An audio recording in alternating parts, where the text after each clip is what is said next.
Friends చూడండి, ఈరోజు క్షీరాబ్ది ద్వాదశి కదా, దేవుడికి నైవేద్యం కోసమని పాయసం అయితే చేస్తున్నా. ఫస్ట్ అయితే డ్రై ఫ్రూట్స్, దీంట్లో యాలకులు, జీడిపప్పు వేసా. ద్రాక్ష వెతుకుతున్నా పిల్లలు, మరి కనపడలేదని. ఒకసారి అయిపోతానే మీరు తెచ్చుకోవాలి ఫ్రెండ్స్.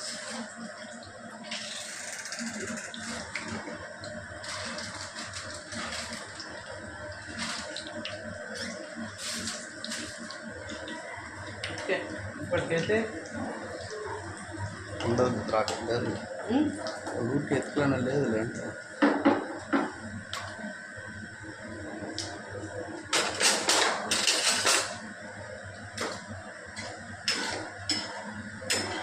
పక్కకు తీసుకున్నాం యాలకులు. ఇది ఎలా నెయ్యి దాంట్లోనే అయిపోయింది కాబట్టి దీంట్లోనే పాయసం వేసేస్తాం.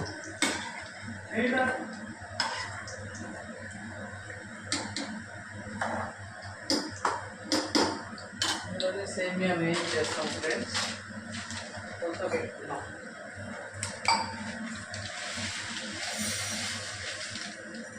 ఎన్ని సేమియాలు ఉంటే అంత చక్కెర వేసుకోవాలి. ఎక్కువ తినేవాళ్ళు ఎక్కువ వేసుకోవచ్చు, మనం తక్కువ తింటాం కాబట్టి కొత్త ప్రకారం ఒకటిన్నర కంటే కొంచెం ఎక్కువ ఉన్నాయి.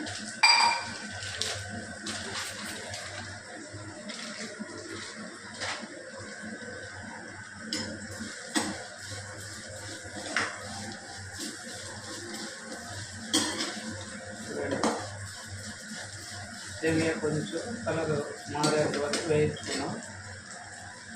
యాలకులు కొట్టింది, యాలక గింజ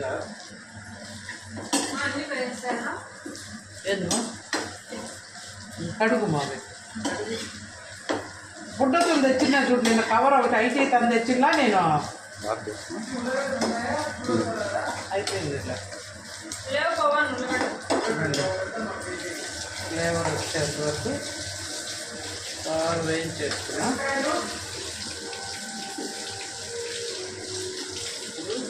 సేమియా కూడా పక్కన తీసుకున్నాం. అయ్యా పెట్టద్దులేరు, నేను ఎత్తాను రైతు బజార్లో. అండి, ఒక గ్లాస్ పాలు వేసా, కొద్దిగా నీళ్ళు వేస్తా. 1.5 గ్లాస్ ఉంది కాబట్టి కొద్దిగా వాటర్ ఎక్కువే వేసుకున్నాం.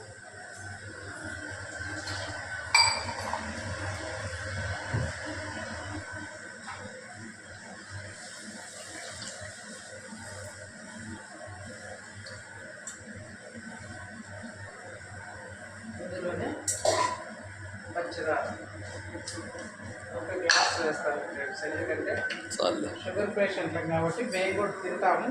సో గ్లాస్ సేమియాకు గ్లాస్ పంచదార వేసాను.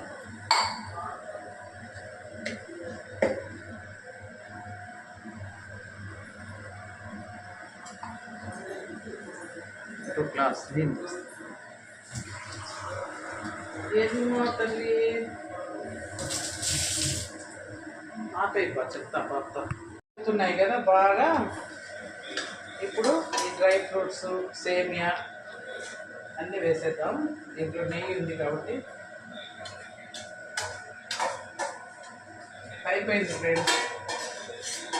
నెయ్యి ఈరోజు అయిపోయింది, కానీ వెన్న ఉంది చూడండి. వెన్న ఆ రోజు నెయ్యి కరగబెట్టాం కదా, మళ్ళీ ఇంత వచ్చింది. ఈరోజు కాల్చుకోవాలి.